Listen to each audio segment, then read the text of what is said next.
بسم الله الرحمن الرحيم. الحمد لله رب العالمين، والصلاة والسلام على أشرف المرسلين سيدنا محمد وعلى آله وصحبه وسلم أجمعين.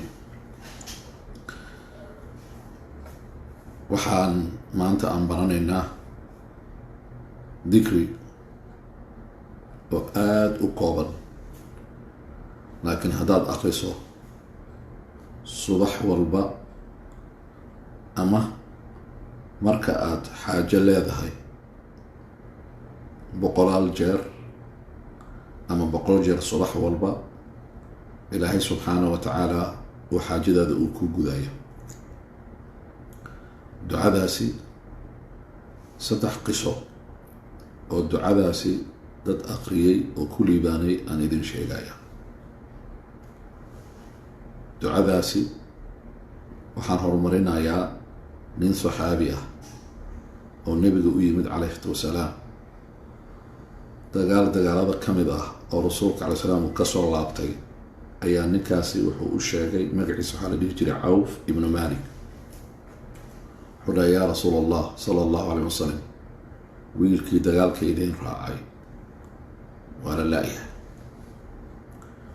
wuxuu yidhi: waxaana maqaalo igu ah in cadow uu haysto. nabiga ilaahu sala allahu alay wasalam, maxaa xal ah? maxaan sameynaa? hooyadiisa oohintii way kala joojin la-dahay. wuxuu dhahay rasuulka calayh salaam, ma idiin baraa dikri haddaad ku celcelisaan ilaahay subxaanahu wa tacaala wiilkaasi uu idiin soo daynayo oo waxaad rabtaan ilaahay uu idin siinayo. ninkii wuxuu kaloo u sheegay Cawf ahaa: rasuulka ilaahu, waxaan rabaa inaan kula socodsiiyo dhibaato dhaqaalana waana haysataa. nabigu wuxuu yidhi: laabo adiga iyo xaajiyadda guriga inaad wada fadhiisataan, ilaahay xusa, dikrigaasna akhriya.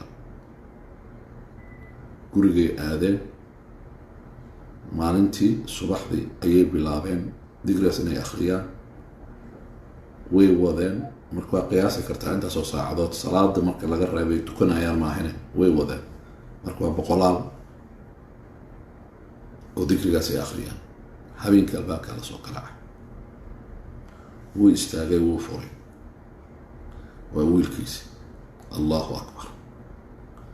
markaasi ayaa waxaa dhacday, wiilkii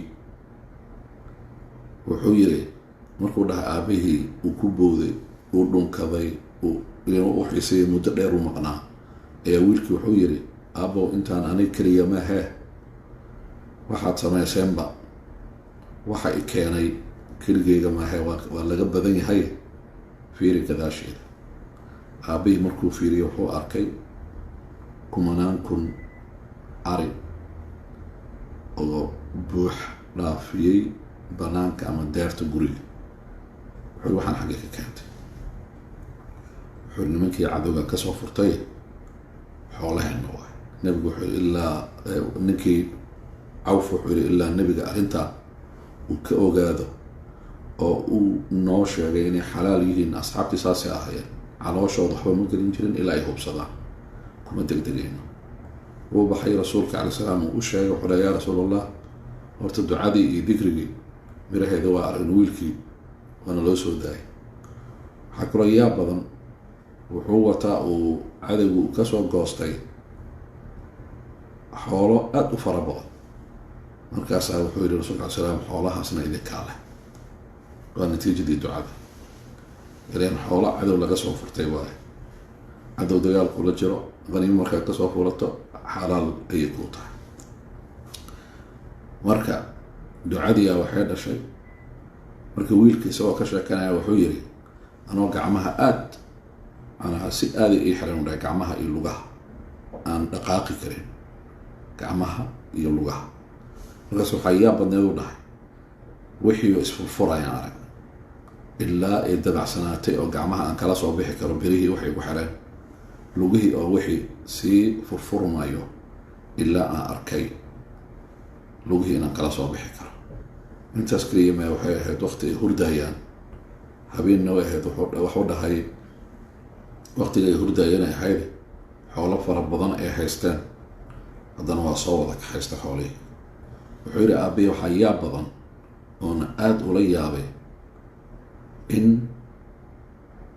muddo meesha oo aada ku xabisneed oo meel fog ah oo la ii sheegay iyo muddada kooban aada ku timid. markaasaa wuxuu yidhi wax cajaayib ayaa dhacday. wixii dhacayba iyo waxaad akriseenba wuxuu yidhi waxaan dareemay markii aan faraska soo fuulay aan soo baxay keligay inaanan ahayn, in la xambaarayo oo kale oo malaa'ig markaasi ay ii wehelinayso. waa duco aada u cajiib badan. waxaan kusoo 2 qisaa raacida oo kooban. midna waxay ahayd nin aabihiisa dhintay, kadib aabihiisa markuu dhintay qabriga aabihiisa waxaa joogay nin deen ku lahaa. wuxuu yidhi aabbaha deen fara badan u igu lahaa, 300 kun ay ahayd, laakiin sheekha qisadan aan ka dhageystay 300 kun kuley waddan carbeed waaye, riyaal miya mise dirham ma sheegin, laakiin waa lacag fara badan. wuxuu yidhi caliya deena abi, wixii deen aabba aad ku lahayd anaa ku siinayo. tacsiidii markay dhammaatay ninkii wuxuu yidhi lacagtaydan rabaa. ninkii wuu orday, dadaal uu sameeyey, wuu heli waayey. ninkii wuu dacweeyey, maxkamaduu geeyey. ninkii qaadiga ahaa ayaa wuxuu yidhi lacagta ma heli karta haddaan muddo ku siiyo? wuxuu yidhi muddo isii waa heli karaa. calaa kulli haal 3 bilood uu siiyey. wuxuu yidhi meeshaa doonta ka soo shaqee, meeshaa doonta aad, waxaan kaa rabaa lacagtaas inaad ninkan u keento.